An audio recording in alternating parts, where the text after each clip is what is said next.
Que a paz de nosso Senhor Jesus Cristo e o amor da Virgem Maria esteja conosco. Bem-vindos e bem-vinda a este encontro neste canal mariano, onde nós temos agora uma história. Iniciando a história do início, quando Adão e Eva é criado por Deus. Agora a gente vai falar do fruto proibido. O fruto não é a causa do pecado de Adão e de Eva. A gente vai ver nessa história de hoje, onde então Adão e Eva, eles vão se sentir, na presença, envergonhados na presença de Deus.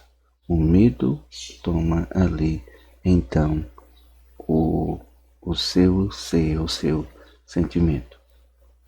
Aí depois o sentimento de culpa, onde a culpa é colocada sempre no outro. E como a gente está vivendo os dias de hoje e como a gente vamos interpretar essa história que Deus nos deu para que a gente possa vivê-la de uma forma bastante agradável. Então vamos iniciar. Vamos pedir ao Espírito Santo para que nos fortaleça neste encontro, Ele que é Pai, Filho e Espírito Santo. Amém. Esse Deus Trino e Todo-Poderoso vai nos ajudar a viver este momento. Então, assim vivia Adão e Eva. Adão e Eva, eles viviam no paraíso. E eles não tinham vergonha um do outro, ele não tinha medo de Deus. Então ele estava sempre na presença de Deus. Essa nudez vai nos representando quando a gente nasce. A gente nasce nu. A gente tem esse momento, essa graça que eles viviam, que é viver a pureza, uma pureza de coração. E nessa pureza a gente não se encontra, de maneira assim no pecado. E nessa pureza não há pecado, porque não há malícia. A gente não malicia, a gente não tem o pecado de hoje, esses pensamentos ruins. Então a gente, quando criança, a gente tem essa pureza. E a mãe e os pais da gente nos colocam as vestes para nos proteger do nosso corpo, para proteger o nosso corpo do frio, para proteger o nosso corpo também do olhares malicioso de toda a sociedade, de todo mundo. E aí então a gente vai vendo que a malícia hoje no homem leva até a criança perder a sua pureza, perder a sua essência, quando ela é violada. Então assim a gente vai vendo que esta pureza de Adão e de Eva nos torna uma criança, quando a gente é criança, e a gente vai vivendo isso, esse momento da graça. Por isso Deus vai dizer que para entrar no reino dos céus é preciso ser como criança, precisamos voltar como criança. Assim então, a palavra de Deus vai nos mostrar como esse amor o homem tem pela sua esposa e por que Deus une tanto a família de uma maneira eficácia, de uma maneira que a gente possa viver verdadeiramente em sua presença. Aqui no capítulo de Gênesis 1, aliás 1 não, no 2, no versículo 23 vai dizer assim: Então o homem exclamou: Esta sim é osso do meu osso e carne da minha carne. Ela será chamada mulher, porque foi tirada do homem. Por isso um homem deixa seu pai e sua mãe e se une à sua mulher, e eles dois se tornarão uma só carne. Então esse momento a gente vai tendo, essa graça, aonde Deus coloca o homem para viver o amor, para viver essa união. Então o homem, ele não pode ferir a sua carne, ele não pode ferir a sua esposa, ele não pode deixar de amá-la, ele não pode deixar de cuidá-la. Aonde ela for, ele precisa cuidar, ele precisa então viver esse cuidado, como se ele estivesse cuidando do seu próprio corpo. E é dessa forma também que entra o pecado, que entra também toda a malícia, e essa malícia ela vem traçada como a serpente. Até que a gente entra em diálogo, a gente dialoga, a gente acha que nós não pecamos.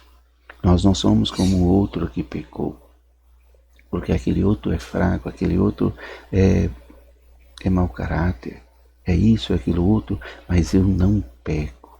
Eu sou uma pessoa justa, aonde nós estamos bastante enganados. Porque essa serpente, ela vai representar os desejos e os anseios que está em nós.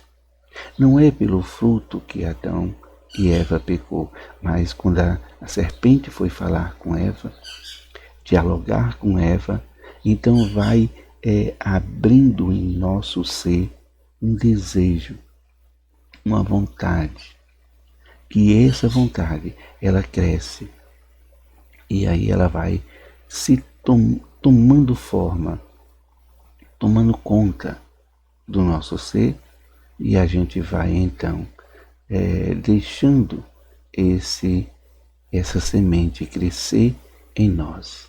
E quando essa semente ela cresce em nós, a gente vai então deixando que as coisas vai se tomando conta.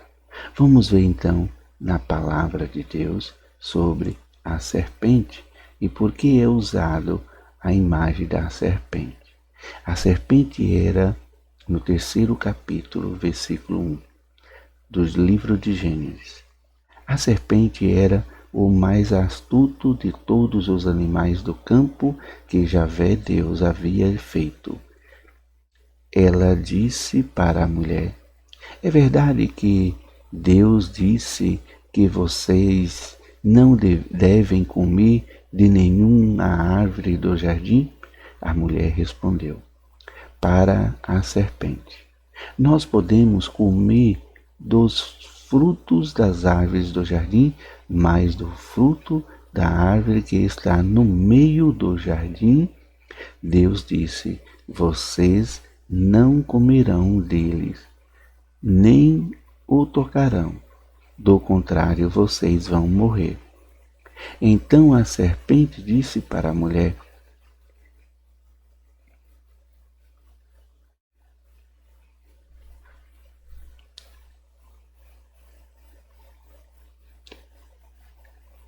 de modo nenhum vocês morrerão, mas Deus sabe que no dia em que vocês comerem o fruto, os olhos de vocês vão se abrir e vocês se tornarão como deuses, conhecedor do bem e do mal. Então essas palavras, que às vezes a gente nos coloca diante do diálogo com nós mesmos, com o mal que às vezes habita em nós e que é do próprio ser humano, esse desejo que brota dentro da gente de ser e de querer. O orgulho vai assim tornando, cada vez mais crescente dentro de nós. E aí a gente quer ser, quer ter poder. Eu quero, eu posso. Então, esse momento em que a semente desse desejo cresce em nós, aí a gente começa a cometer os pecados. A serpente, esse ser que é astuto, é porque Deus colocou essa serpente porque naquele tempo as pessoas tinham medo da serpente por causa do seu veneno. Ela matava, não tinha cura. Se ela mordesse, ela com certeza a pessoa vinha a óbito. Não tinha cura. Então, não é na serpente que está a sua afeição, mas sim no seu veneno. E quantas vezes a gente recebe tantos venenos para desistir do casamento, para desistir do caminho que a gente está? Quantas vezes a gente é seduzido a pecar, a levar uma vida no pecado, a se afastar do caminho de Deus? Quantos jovens são seduzidos para a bebida, são seduzidos para as drogas, são seduzidos para o roubo, para a prostituição? Quantos de nós, já formado famílias, são seduzidos ao adultério, são seduzidos aos vícios dos jogos e se destrói a família? É essa serpente que habita no meio de nós até o dia de hoje, que vai seduzindo a gente, que vai levando a gente por um caminho que talvez não tenha volta. Para voltar novamente, é preciso ter muita força, ter muita fé em Deus e caminhar junto com Ele. Assim, Adão e Eva foram expulsos do paraíso quando eles comeram a fruta. Veja bem, Adão e Eva, primeiro Eva, ela tem esse desejo, esse ansejo que cresce, que ela vai, toma da fruta e come. E ao comer, a gente percebe que a palavra não vai dizer que Eva se viu a sua nudez, mas se Eva se sentiu seduzida a dar o fruto também para o seu esposo. Então é nesse momento que a gente vai percebendo como nós somos também, assim, seduzidos a fazer as pessoas a desviar do caminho. Quando a gente aconselhamos mal, quando a gente damos maus conselhos e quando a gente vive, esse momento de querer uma separação de um casal, uma destruição de uma convivência familiar de pai e filho, quando a gente fala o seu filho não presta, o filho é isso, vai colocando veneno no coração do pai, vai colocando veneno no coração do filho. E quantas vezes a gente vê filhos e pais, filhos e mães assim separados. Quantas vezes a gente, dentro da família, a gente também vê muitas coisas que vai sendo destruída todo por uma contenda que às vezes a gente vai formando isso para que possa acontecer. Então, Eva, ela leva até o fruto ao seu esposo, Adão.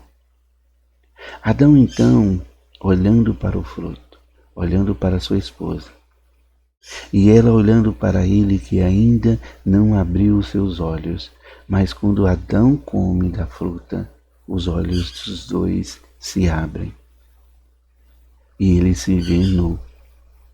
Aí então eles fogem para ali fora do alcance de Deus. Quando ele ouve os passos de Deus ali no paraíso, eles fogem, eles se cobrem com folhas. Esse momento a gente vai percebendo que é o nosso arrependimento. Nós nos arrependemos do que fazemos. A gente se encontra diante de situações que são ali os fatos que vão acontecer de todo um caminhar que a gente faz, uma escolha errada que a gente faz. Então, a gente se encontra nas consequências de todo o ato que a gente faz. Todo ato ele tem consequência. E esse ato houve essa consequência. Mas Deus vai mostrando para nós que esse pecado não veio do fruto, mas sim da desobediência, da atitude que eles fizeram. Mas se a gente for olhar também nesse sentido, a gente vai vendo que o homem também ele desejou a comer do fruto, porque a sua esposa não morreu, porque nada aconteceu do que Deus diz. Às vezes a gente coloca Deus como um mentiroso. Quantas pessoas não acreditam em Deus? Quantas pessoas não acreditam na Bíblia? Quantas pessoas lê a Bíblia e distorcem toda a palavra de Deus? Mas também a gente pode ver de outra forma. O homem comeu porque ele sabia que a mulher tinha cometido um grande pecado. Mas para que a mulher não morra, ele comeu junto. A gente vai vendo também o amor de um casal, o amor de uma família que diante de todas as dificuldades não se separam, está sempre junto. Eu já ouvi uma história onde que um senhor já de idade, ele é encontrado todo bonito e vai assim ao encontro de uma pessoa. E a pessoa é curiosa e então no terceiro dia ele leva flores. Aí então essa pessoa vai até esse senhor e pergunta para ele: o senhor está namorando? Porque o senhor está todo bem vestido e vai levando flores? Ele disse: não, eu sou casado. Vou levando flores para minha esposa. Aí ela pergunta: mas na onde ela está, se vocês dois são casados? Aí ele disse: ela está numa clínica de recuperação. Ela tem Alzheimer. Ela já não sabe mais quem eu sou.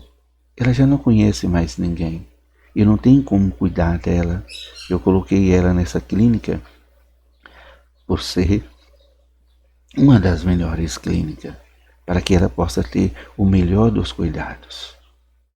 Então essa pessoa curiosa perguntou então ao homem: e por que o Senhor vai até ela se ela não o conhece? Aí ele responde: ela não me conhece, mas eu a conheço. E eu nunca vou me esquecer dela, quando eu estiver na minha razão, no meu conhecimento. Então a gente vai vendo esse amor da carne, que Deus vai unindo o homem e a mulher. E assim a gente vai encontrando também filhos e filhas que na hora que o seu pai às vezes expulsou de casa, fez qualquer coisa, mas na hora que ele precisou, ela estava ali para ajudar, para perdoar. Então a gente vai vivendo, então mostrando o que Deus quer da gente. Deus quer que a gente se faça como a sua palavra, se sinta nessa presença de Deus, e que esse momento desse fruto não tira de nós a essência de Deus, não tira de nós a pureza de sermos como criança, de não ter malícias, de não ter desejos que nos tira da presença de Deus. Porque esses desejos, esses anseios, essa semente que está em nós, não podemos deixar ela crescer, se tornar árvore e se frutificar e dê fruto. Porque é esse momento onde que a gente vai aconselhando as pessoas a fazer as coisas más. Onde Deus vai dizer que uma árvore má só dá fruto mau, mas uma árvore boa só dá frutos bons. Que a gente possa deixar crescer em nós os frutos que podem ser alimentados, o fruto que não traz para ninguém a morte, mas traz para nós a vida, traz para nós o amor de Deus. Por isso que no jardim tinha duas árvores, ou então todas as árvores, tinha só apenas uma árvore no centro do jardim, porque o ser humano, para Deus, está no centro de toda a criação. Deus criou o ser humano à sua imagem e semelhança. Deus ensinou como ele deve viver, no amor e na sua presença. Mas quando ele então é desviado do caminho, ele então vai aprender a voltar, a caminhar nos passos de Jesus, onde Deus vai ensinando. Toda a Bíblia, ela vai ensinar-nos a caminhar nos passos de Jesus para que a gente retorne ao paraíso. E é dessa forma que eu quero agradecer a todos vocês. Vivam como Deus nos ensina a viver. Louvado seja nosso Senhor Jesus Cristo, que para sempre seja louvado. Salve Maria Santíssima, salve, salve. Deixar aqui um recadinho a você. Você deve viver esse momento da graça de Deus, aonde há problemas, aonde há dificuldades, aonde há o erro, há também o conserto. Na onde há fraqueza, há forças. Na onde há desânimos, há quem nos alimenta e quem nos fortalece, para que a gente volte a andar. Assim Deus faz com cada um de nós. Ele nos dá a sua mão, Ele estende a sua mão para levantar todos nós que caímos. Ele nos coloca como o Senhor dos Senhores, médico dos médicos, para nos curar de toda a ferida e de todo o mal que é causado por nós mesmos, pelas escolhas erradas. E assim a gente volta a viver em um caminhar firme. Esteja firme com a sua família, esteja firme no seu caminhar, na graça que Deus coloca você a viver. Não desista de fazer a sua oração pessoal e não desista de ser verdadeiramente cristão. Eu sou católico apostólico romano. Não posso deixar de frequentar a Santa Missa Dominical, de comungar o corpo e sangue de Cristo, mas de confessar também os meus pecados ao sacerdote, para que eu também possa viver na graça de livrar dos meus pecados, de me lavar todo o meu espírito e de voltar a ser como uma criança. Assim é que a palavra nos ensina.